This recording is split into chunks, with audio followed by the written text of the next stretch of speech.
Yo, what's up? This is Shadow Rock and Profo Won of the Floor Gangs and Knuckleneck Tribe, and you're watching The Trades, episode 18, Saturday special edition with my man from Seattle, Washington, Fever One from Rocksteady and the DVS crew. What up? What up? Yo, it's crazy because this is guerrilla style. Like I had probably about 24 hours to prepare and repost, and I went out and drank, so I'm a little bit. Hey, that's why I got my camo on, trying to camouflage a little bit. He's trying to hide, yeah. trying to blend in.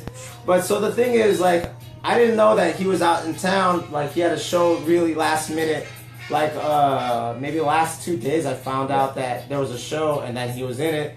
So I went to the show last night with me and my girl, and I was like, hey, you wanna be on the show, be on the trades? He's like, yeah, let's do it. So yeah, man. I went out still last night, got up around 10 in the morning, and was like, what time are you down to do it? It's like, oh, I gotta be here at this time. I said, all right, let's make it 3:30. Made a flyer, made a video, hopped on the bus. This guy. then came up to the hotel because I want to give you guys a good show. You know what I'm saying? Man. Trooper right here, number one. You know what I mean? The 40-ounce trooper. Dude. Yeah. Because it's like, what's crazy is, like I said, this is episode 18, and I just had Doug Infinite on Thursday. Man.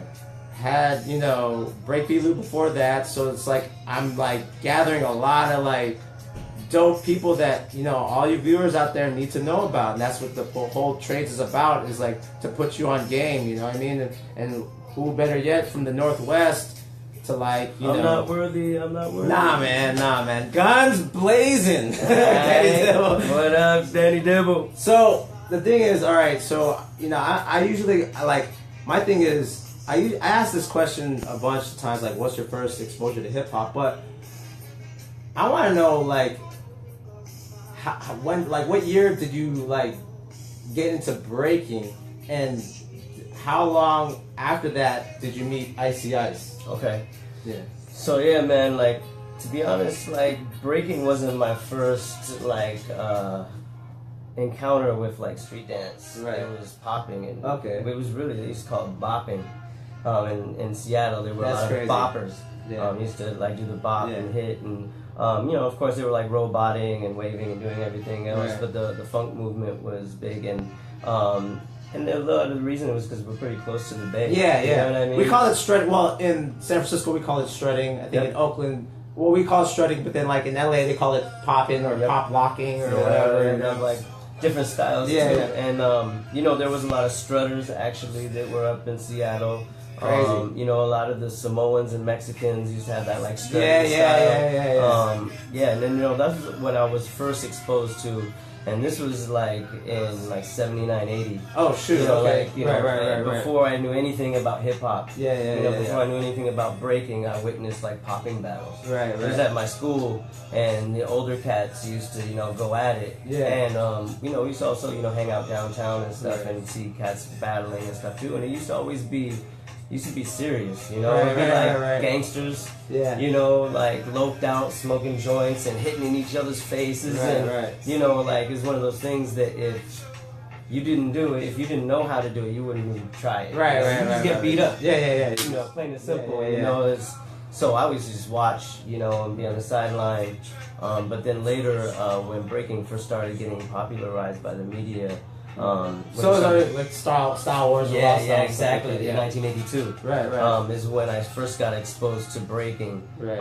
Through, I think it was like 2020. Okay. That's incredible. Maybe. Yeah, that too. Yeah. 2020. That's incredible. Yeah. There was a bunch of shows, that were coming up, breaking out at that time. And when I saw it, I fell in love because I knew that was something that I could do. Right. And it had that same, street appeal, the same battle appeal that that popping had. Popping. Yeah, popping. Yeah, exactly. So that's just kind of drew me to it, and then went to school, and everyone just started kind of like people in the neighborhood started seeing it at the same time. So people start talking about it. Yeah. Like, you see what they do in the East Coast in New York, they're breaking, and they got like cardboard, and that was the first time we seen it. But it was crazy because when we first saw breaking in like '82, it was already like mastered. Cats had nice tops, footwork, windmills, backspins, head spins, like you name it. So the first time we were exposed, it was already, it was in its full form. Yeah. Okay, so that's what's leading to my, the question is because when I first saw Fever, it was like this Seattle show that had like a kids show, but they featured Ice from New York City Breakers, and it was like, yo, I moved out to Seattle to, Corey was like, I moved out to Seattle to go to college, and he was in the hall. It was high school, and he was in the hallway. He was doing halos, and at the end of the show, they had like two b-boys go down, and it was Ice and Fever. Yep. So, like, then everyone was like, I had that video back in like maybe '93. Yeah. And then someone's like, that was Fever, right? I was like, shut the fuck up. Like later on, I found out it was Fever. Yeah. So can you tell how you met Corey and stuff like that, and how you shaped the scene in Seattle? Yeah, definitely. Corey came out to Seattle with the New York City Breakers. Oh. And it was for a battle, actually. There was a crew from Tacoma named High Performance, and they invited New York City Breakers to come out for a battle. It was a big promotion that they did. Prior to New York City Breakers coming out, their manager at the time, he had Icy Ice and Mr. Wave come out before the actual battle, and we had met and we were hanging out, and so Icy Ice hung out with us for a little while before the battle happened, and then when he came, he ended up he ended up staying after the battle, and he's like, yo, I want to stay in Seattle, I want to finish my high school career, because he was just doing Beat Street and everything. That's where they were coming off of that tour.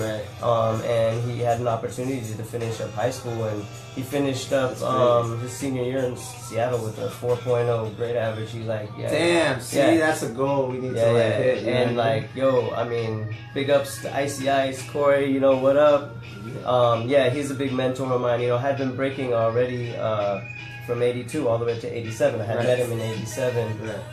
But when I got with him, he was like my first kind of like real b-boy mentor. Someone from New York, someone that's been, in the scene, since, the early times. He was actually at the battle with Dynamic and Rocksteady at the Lincoln Center.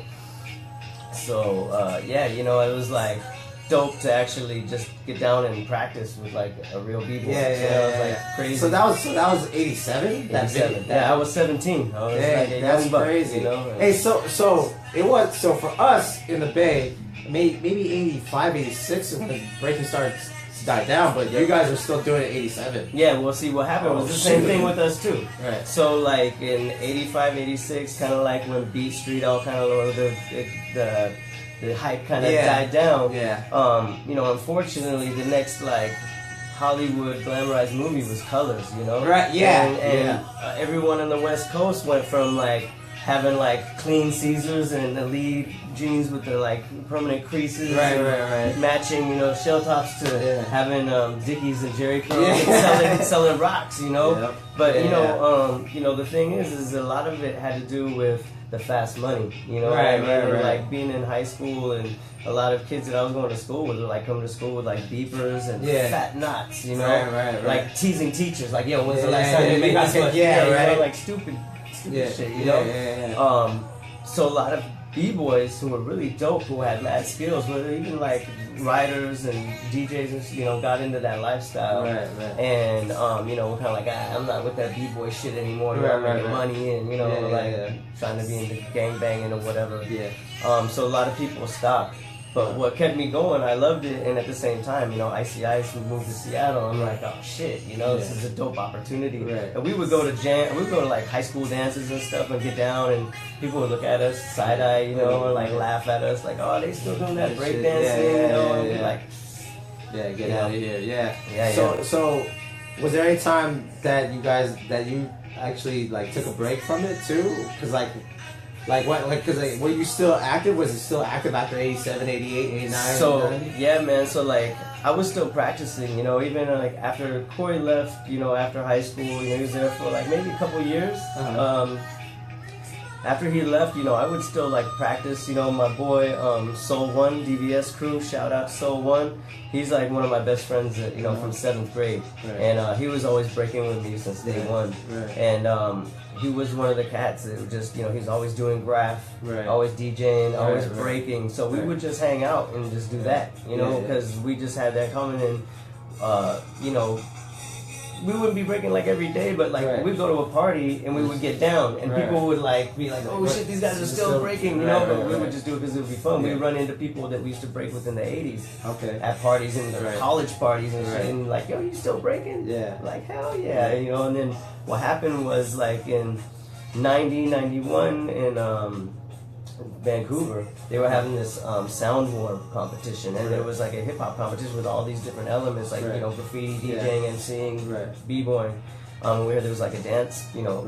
So was people doing like freestyle hip hop at that point already? Yeah. Throwing maybe one move. Maybe like what we called housing, you know, out here in housing. Yeah. You know, we would do like that freestyle hip hop, but then maybe throw a swipe or maybe throw a 90.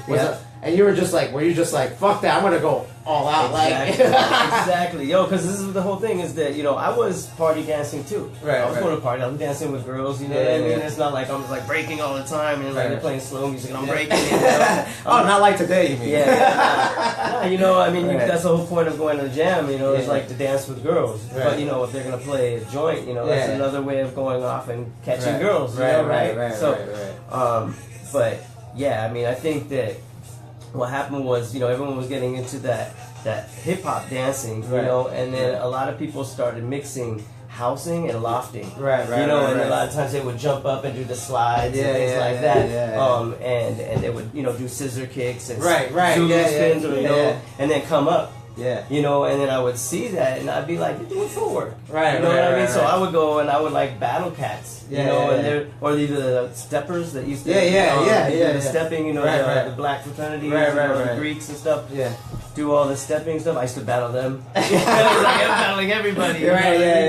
But that's what it was. And then even like when the houses would go down, I would like shoot between their legs. You know, I'd like creep behind them or whatever, or do the shoot down thing, and you know, just like beat them at their own game. Because I'm like, once you hit the floor, you know what I mean? It's like that's our realm, you know. So, did you ever come out to California around the early '90s and stuff like that?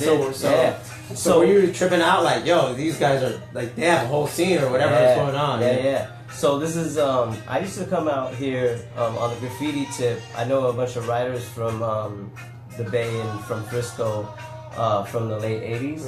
I want to give a big shout out to Crayon. Yeah, TWS. I want to give a big shout out to TMF. You know what I mean? Too Much Funk, Doug, and you know, everybody out there. Want to give a big shout out to Frank 45, Frank Garibay. Oh man, I can just go forever. You know, there's a bunch of people. I used to come out here and I used to check out the writers' meetings at Psycho City. Psycho City, not too far from here, actually. And that was like around the same time, maybe like 85, 86, 87. Around that time, I would come up here and I would hook up with writers and just bug out. So that's how I met a lot of those guys. Through that era, but then also I would go down to LA and check out, you know, when like Hex, you know, the shop, would be down there. Hip Hop Shop guys. Also, Ice-T and Africa Islam had a club called Water the Bush. It was down there. I think it was like right off Hollywood Boulevard or whatever, but it was like a straight hip hop club. And I went down there. I think this was around 90, 91. I went down there and it was like the same thing. Like all the dancers were like, you know, like Jazzy Jeff's dancers, and Soul Brothers, you know, the Booyah Tribe, and they were all like, they had the two skinny twins that were like popping, and I went out and I just started breaking, and everyone was like, oh shit, like that's dope, and started giving me mad props, you know what I mean? So like it was just one of those things. It was dope to feel like I could still do something and be, you know, appreciated instead of like being back home and being like, that shit's mad whack. So around like maybe like 95, were you going to the summit, like the first summits and stuff, or was that 96? That was the first one. That's the first one I went to, So that's the thing, you know, to promote the show, I was like, you know what? I'm gonna put up a clip that I don't think Junk put up, because we know Junk. Give a shout out to Junk in Korea. He puts out a lot of the classic footage. And I was like, I don't think I've seen anyone that put up the summit footage from with Fever in it when he's in the cypher, because everyone's paying attention to the Style Elements Rocksteady battle. And I was like, yo, and the footwork he was doing was like, you know, he did that hook thread or that half spider from the back swipe. And I was like, yo, kids are doing that now, but they didn't realize that, you know, this is like, you know, because everyone relates to Canada stuff, but you were doing kind of stuff like that already. Oh, yeah. So I was like, you know, I got to put that footage out there, straight up. Yeah. And so I put it out there, and everyone was like, yo, what the fuck? You know what I mean? So you heard about Summit in '96 and just was like, yo, I gotta go. Like, yeah, so I don't even remember what came first, if it was Rocksteady or the Summit, you know, but I went to both of them in '96. It must have been Rocksteady first in the summertime, and maybe it was like '95. Anyway, I'm gonna get like caught up with dates. Right? But yeah, you know, when I was finding out about like the Summit and it was coming up, you know, we had like a clique from Seattle, and some of the Massive Monkees. It was before it was Massive Monkees. There was a Boss Crew. Right. Some of the Boss Crew heads came out. Shout out Bryson, I see you out there. Yeah. You know, Bryson was out there. A lot of heads just came down and just were like, yo, we're gonna represent Seattle. You know, and the one thing that like I was about like breaking with like what, you know, we call like a New York style or a traditional style. Because that's kind of the era I came up in. And also whenever I dance, I always want to like kind of give back to the forefathers, the guys who came before me. So like if they ever saw me dance, they'd be able to recognize and be like, oh shit, you know, that's that. You know what I mean? You know, I love the progression of the dance and people putting in their own flavor. But then also you have to be really careful about, you know, keeping it in its own context. It should be so that like when we turn like 80 years old and we turn on whatever we're turning on at that time, it's still gonna look like b-boying, right? It's not gonna look like some weird thing. Other thing. Right. Some weird thing to like. Not music, right? You know what I mean? Like whatever it is. So that's crazy. So and the thing is, like, if you watch that clip, yo, like it's crazy because fashion made like that was 20 years ago, like 21 years ago. That Summit was like '96, it's 2017 now. But what you're wearing is kind of like really relevant. He had the camo. He had the camo bandana tucked in his shirt to his camo shorts. What was those, Nikes or Adidas? Yeah, or Nikes. Yo, like a b-boy could wear that right now. It's like, oh, it's the same shit. That's 20, like maybe 10 years you couldn't do that ago, but now 20 years now you can like look, this fool's still wearing camo right now. Like, yeah, but I mean, we come from the school of like getting fresh. You know what I'm saying? Like, you want to be different, right? You don't want to be a carbon copy. You don't want to look like the same cat. So you like take the stripe off your Pumas, you know, just so that your Pumas will be all suede with no stripe, right? You know, just so you'll be fly, you know. Or, so you know, looking like a bum was never an option. You know, you had to like come fresh, you know, and you know, for me too, if you know you dance, you look fresh, you feel fresh, you dance fresh, you know. It just kind of goes along with it, you know. What's so before I get to the next question, if anybody has any questions out there, go ahead and comment. I see Bryson, yo, like Kuski, I saw you. I said what's up. So yo, if you have any questions, ask them here before I get to the next question. So, what made you like late '90s? What made you take the trek to New York, like to move out from Seattle to NY? There's a couple reasons why I ended up going out there. One of them was to just kind of like further my career in b-boying, and I felt like, you know, Jam on the Groove was one of the things that I was shooting for. I'm trying to like be a part of something that really I was inspired by, and also that was put together by the people that I looked up to.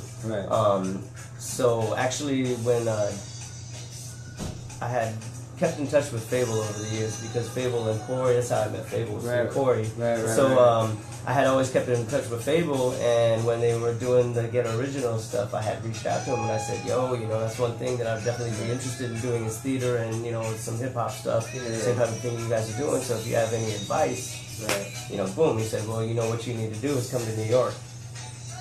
And then I was like, it's a no-brainer, right? It's like, boom, buy my ticket, get out there, and you know, I had a couple opportunities. I ended up moving in with the Zulu Gremlin. He moved out there at the same time. Of course. Yeah, me and Zulu Gremlin moved out there. We were staying with London and Speedy D. Of course. London watches the show. Shout out to London. Yeah, shout out London. What up? You know, so he actually gave me a great opportunity to come out and like plant my feet out there.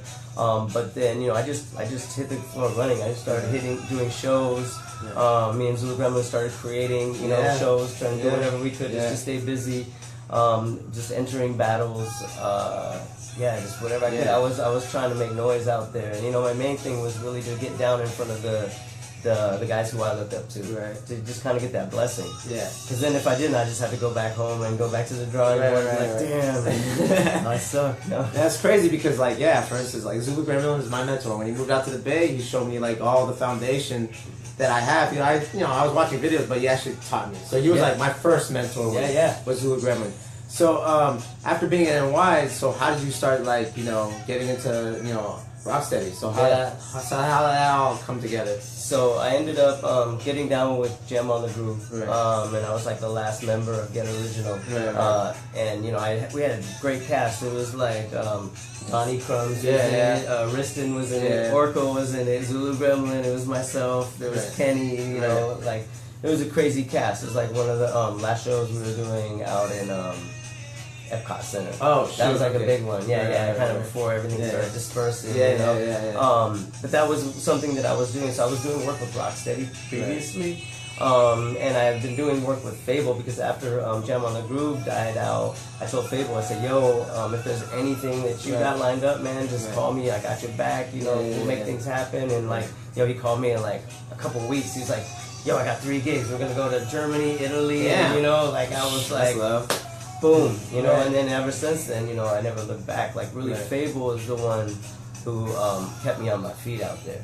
Crazy. Was able to, we had a group called Hydrophysics. Oh, shit. All right. Yeah, Hydrophysics, and it was me, Sweepy, Alien Ness, Fable, of course. He was the leader of the crew. He wanted to put the whole thing So that's together. why when you guys were always together as far as the DMC Foundation. Exactly. That was Hydrophysics. That was before we were in Rocksteady. Okay. Because I know you and Ness were Rocksteady yet. So, And so what happened was that Ness had been doing stuff with the New York City Breakers. Yeah, and I was doing stuff with London, those guys. But then I was working with Fable, and then I started working with me and Fable, and I put Ness down with DVS. So we were repping as a crew, a two-man crew, one-on-one. So when we were entering battles, is when we were entering it. People started getting in legs here. And other members from Rocksteady were like, yo, you should get these cats down with Rocksteady. Right. And so, long story short, we had a meeting and everything, talked about politics and how things and how we felt about crew situation and stuff. And me and Ness entered a battle in the Bronx.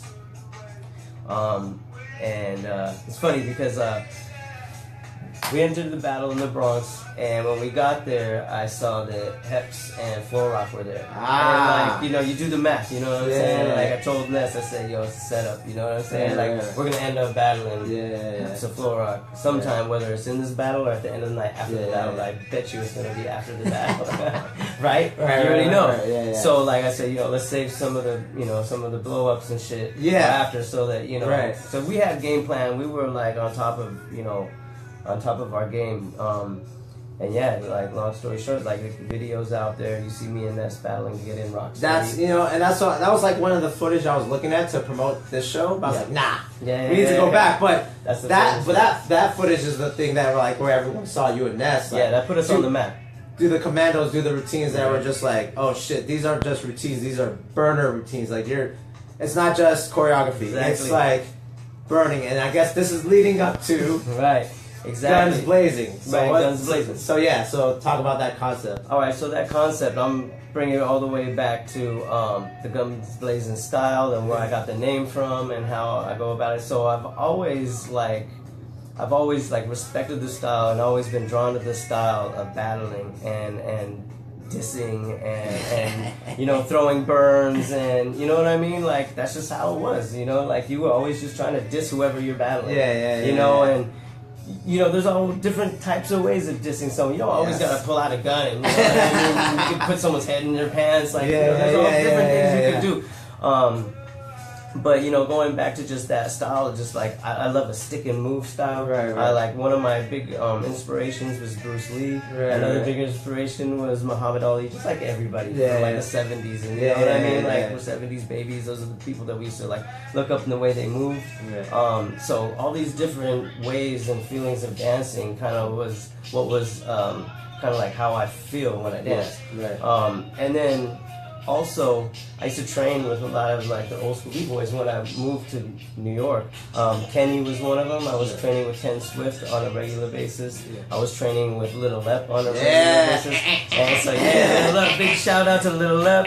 You know, that's my other mentor. I mean, I give him tons of props. I mean, everything I do that has to do with pulling out guns and having these different kind of like rhythms that you do with your hands and the way you move all came from Little Lep. And that style that he showed me really a lot of it came from like hustling. The hustling that he learned was from like gangsters that used to hustle. And those guys, you know, they used to do a lot of like the crazy gun stuff, but you know, he was just putting me onto these texts and I was like, yo, that shit is dope, you know. And when I was training with Kenny, I had asked him about this battle that I was entering in the Bronx. This one of Legs battle, and I was like, yo, you know, you have any advice? You know, we're training shit, like what I should do. Or it's like, yo, man, just go all out, guns blazing.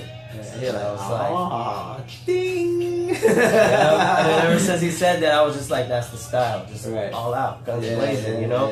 And then so I just kind of started running with that a little bit, you know, and then just kind of like throwing out a little more like the weapons, you know, and yeah, man. So like that battle that me and Ness entered, Ness had known I had my alias, you know, and Ness had his alias. And one of Ness's aliases was Rusty Shank. Rusty Shank, so it was Guns Blazing and Rusty Shank. So what we did is we had these jerseys, right, and then we put on the back Guns Blazing and Rusty Shank. And when we went to go enter the battle, we did it on the low. We didn't tell anyone we were battling. It's like a secret. Right. So it was like. So when people would ask us, yo, you entered the battle, we're like, nah, we just chilling, you know, whatever, blah blah blah.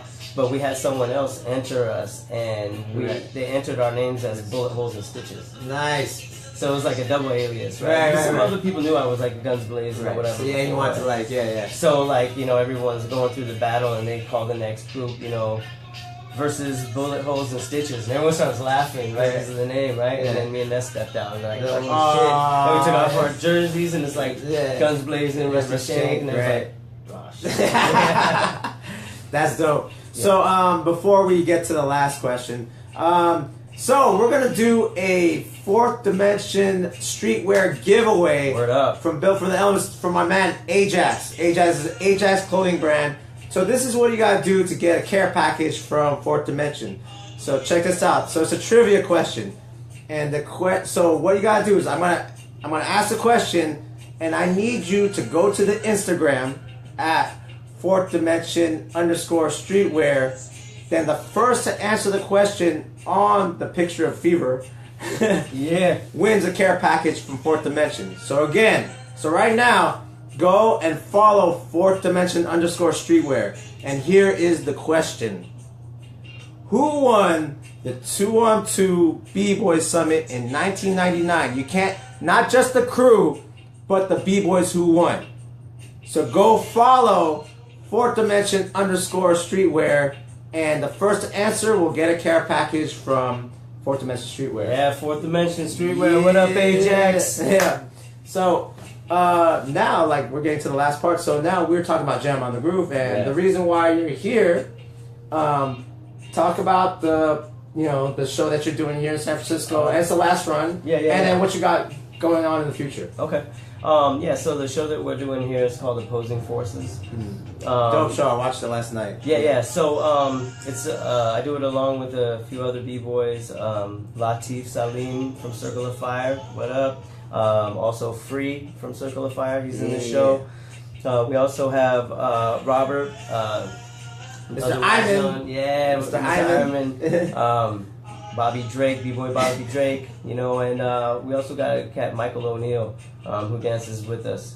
It's a show, I would describe it as kind of like a contemporary type show. I wouldn't, call it a hip-hop show or like a B-Boy show or anything like that, even though we're B-Boys and the elements that we do is B-Boying. It's just in a different context. And it's just really the way kind of we perceive the way that we dance in a different context, So like instead of like always, dancing to like these crazy break beats and all these situations, it's more of a theatrical type situation. And the director that we're working with, her name's Amy O'Neill, and she basically just had this concept and threw these like questions at us, like how we feel about this concept. And basically, the concept is based around masculinity and femininity within hip hop, or even within breaking, or what we do, because as you know, breaking is super masculine type dance, and with the battling and dissing and everything,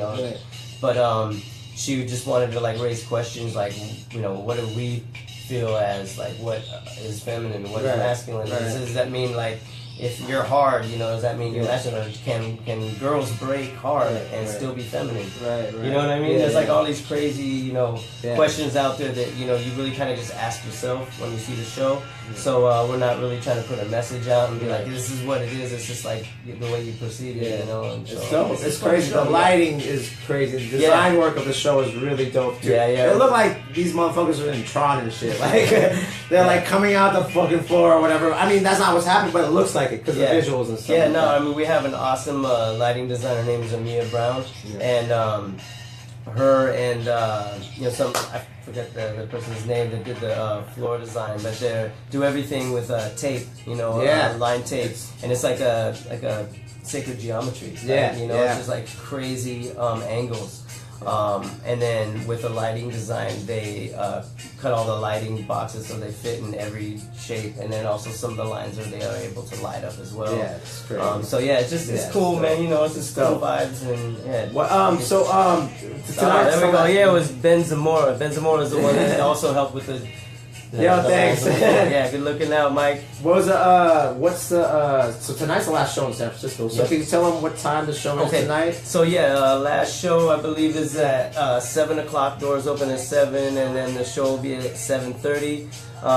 You ever Buena Center? If you're in the San Francisco Bay Area, check out the show. 7 o'clock, doors open. You can meet these guys in the front and just chill, chop it up, watch the show, and then after, go and chill too. Yeah. We're just chilling out, out here in San Francisco, gay area. You know what I'm saying? Yeah. So what else you got going on? Man, just kind of like taking a little breath of fresh air right now. This is actually our last show for this whole run. We've been doing this for like 3 years. And it's just like a theater show, so it's a lot different than what b-boying. Usually, when you're doing b-boying, it's like, oh, we're gonna do a show next month or in a couple weeks, and you go and you do the choreography and you do the show. But with theater, it's something that they have these seasons set up. So they'll book like a year or two out for a season. So we've known about the show like 3 years ago already. Oh shoot. Okay. Yeah. So like when we were putting the show together, we're like, okay, in 2017 we're gonna do this in San Francisco. I'm like, damn, I gotta stay in shape.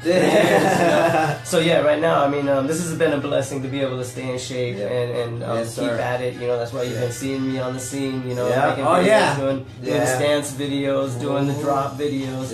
So for everyone that thinks that I disappeared on the scene, just do some digging. I'm out there. All right, we're about to wrap up the show, but before we wrap it up, where can they find you in your social media platforms? Right on, man. Well, I'm here on Facebook. It's Fever One, but I had to spell the one with a W-O-N because you know how they do you on the name. Right? So, but it's Fever One. You can also check out my website. It's fever1.com, but I put the number 1 with that just so it's easy to just type out. Everything else is Fever One, Feverone, IG, all that, man. Thanks, man. Yes, sir. Man, dude, honor, man, to be on this show and to be in the, man. Nah, man. Likewise as well. You can find me on my social media platforms at www.facebook.com/Profo Won, capital FLGZ, or on Instagram at PROFO_FLGZ. Yo, this has been the Trade Saturday Special Edition, episode 18. God damn. Yeah. Episode 18. Peace. Peace, y'all. And we're out. Yeah.